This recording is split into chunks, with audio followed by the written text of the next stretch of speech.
Oi gente, tudo bem? Eu sou o Pedro Aracaki e vou fazer aqui a gravação da P2 de Mecânica A de 2018 no projeto de gravação de resolução de provas antigas do CAEP, o EduCAEP.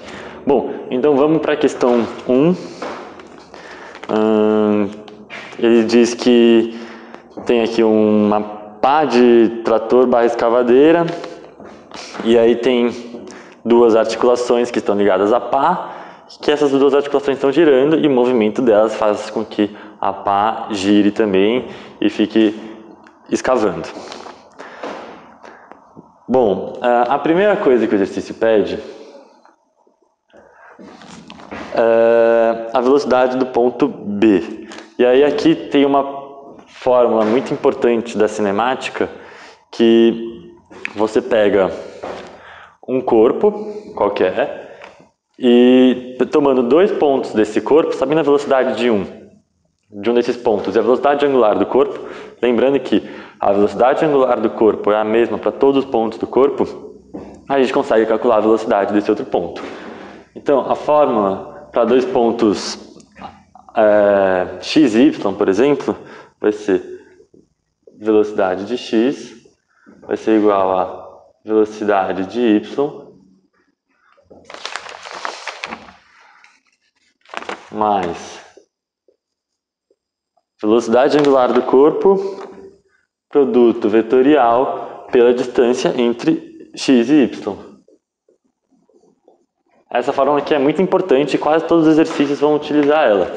Bom, a gente quer a velocidade do corpo B. Aqui tem duas formas da gente...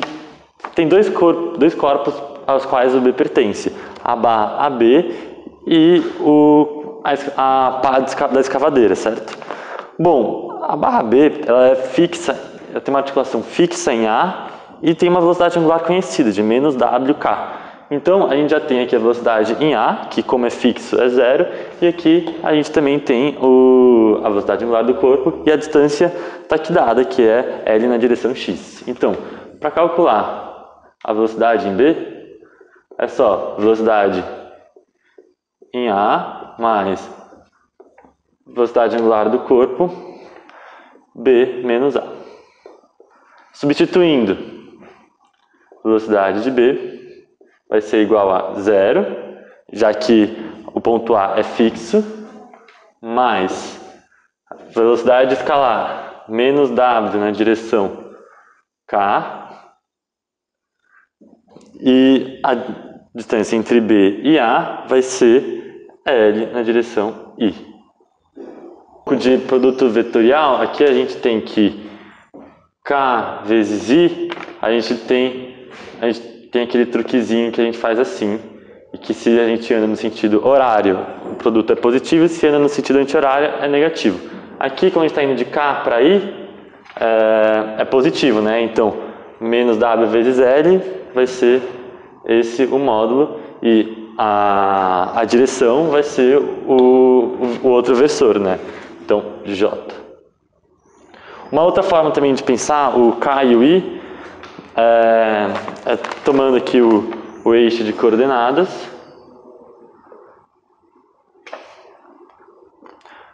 que é Y, X e Z. E aqui eu estou fazendo K vezes I, que seria tipo o X vezes seria o Z vezes o X, né? E aí eu faço aqui coloco o meu polegar aqui, faço a regra da mão direita, vejo que está subindo. Então, seria positivo, só que aqui como é negativo, eu coloco sinal aqui na frente. E essa aqui é a resposta do item A. Bom, agora, para o item B,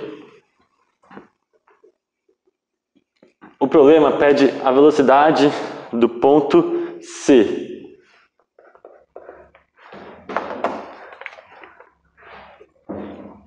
Bom, a gente vai usar mais ou menos o mesmo método que a gente usou no outro exercício, que é essa fórmula, só que vai usar outro corpo. Aqui o corpo C está em dois corpos, a pá da escavadeira e a barra DC. Porém, qual dos dois a gente vai usar, né? A barra DC a gente não tem informação sobre a velocidade angular dela. Porém, a gente tem informação sobre a velocidade angular da pá da escavadeira e a gente acabou de calcular a velocidade de B. Só lembrando aqui que a velocidade de B foi menos WL na direção J. Então, para calcular a velocidade de C, eu vou pegar a pá e aplicar essa equação nela.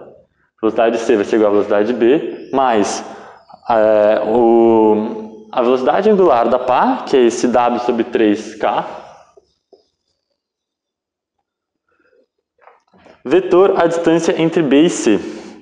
Para definir a distância entre B e C, a gente vê que eles estão, que a distância entre eles é L, tanto na direção X quanto na direção Y.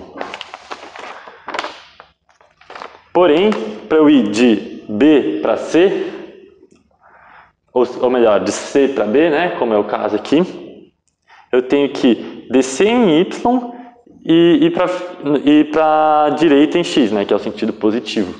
Então, eu vou ter L positivo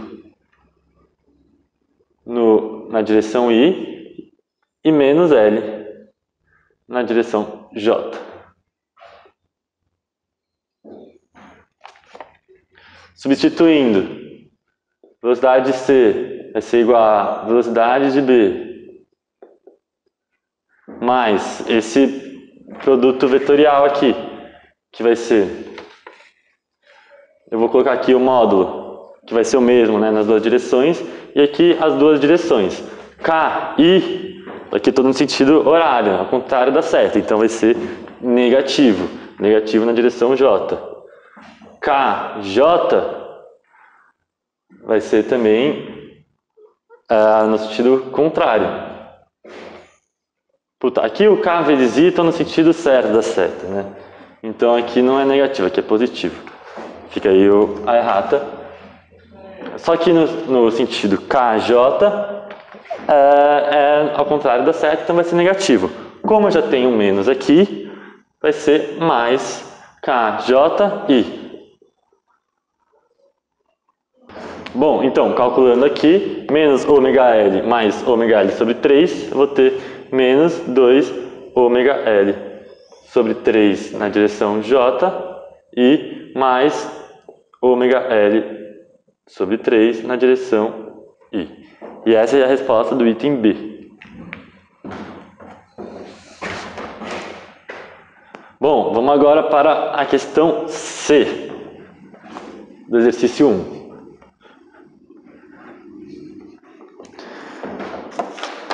A questão C pede a relação entre A e B de forma que a barra CD seja um corpo rígido. Bom, o que é um corpo rígido, né?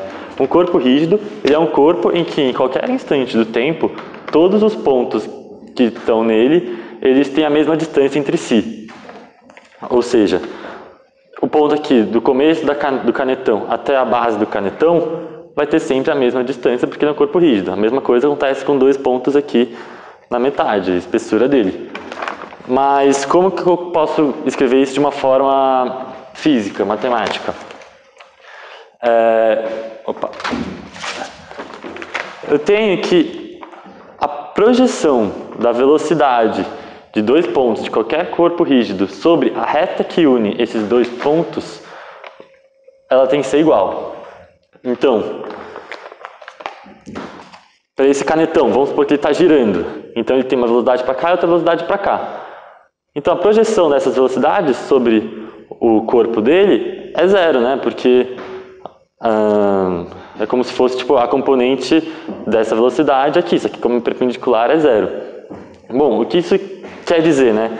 Quer dizer que dois pontos na direção da reta que une eles não vão ter velocidade. Ou se tiverem velocidade, é velocidade igual. Porque a distância ela vai estar andando sempre na mesma velocidade. Então, o que a gente tem que fazer? A gente tem que calcular as projeções das velocidades dos pontos, de dois pontos de algum corpo, sobre a distância entre eles, e aí ver se é o mesmo. Se for a mesma, a condição de corpo rígido está garantida.